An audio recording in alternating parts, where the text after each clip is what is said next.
G'day, my name's Tomo and welcome to another episode of Tomo's Tune-Ups. On this episode, we're going to be talking about the service stickers available from Minisport. Now, as you can see in the picture beside me, they are a classic Mini service sticker. So it is a Leyland Australia sticker, and although Leyland has been out of Australia for quite some time, it is a really good thing to have to remind you visually that your car is due for service. Now, it does have miles on there, a date, and what type of oil grade. It is important to make sure that if you are not using the mile system, that you use the kilometers and that you adhere to the service schedules.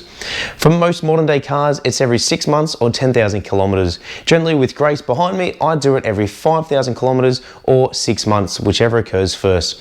There's never a point in which you can change your oil too much unless you are literally changing it every day, but the more frequently you change your oil in your vehicle, the safer it's going to be for the longevity of the car. Obviously you don't want to be changing it too often, but if you want to try and change it between every 3 to 6 months, depending on the driving style that you're doing and how often you're driving it, it is going to help with the longevity of the car. Every time, make sure that you change the engine oil, but also the engine oil filter. Also while you're there, make sure you replace the sun plug washer. Now, try and get into the habit of replacing these every single time you do a service on your car. If it's like me, I generally service mine at Christmas and tax time. That way I know they're exactly 6 months apart, and at the time in which you've generally got time off, being at Christmas, and time when you've often got money at tax time.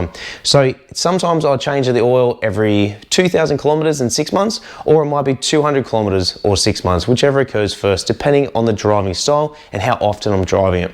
Guys, this is a really important thing to make sure that you keep on top of your service schedule, otherwise you forget and then you snowball into problems that spends thousands of dollars rectifying them. Guys, make sure to check out the full range at minisport.com.au, and we'll see you right here on another episode of Tomo's Tune-Ups.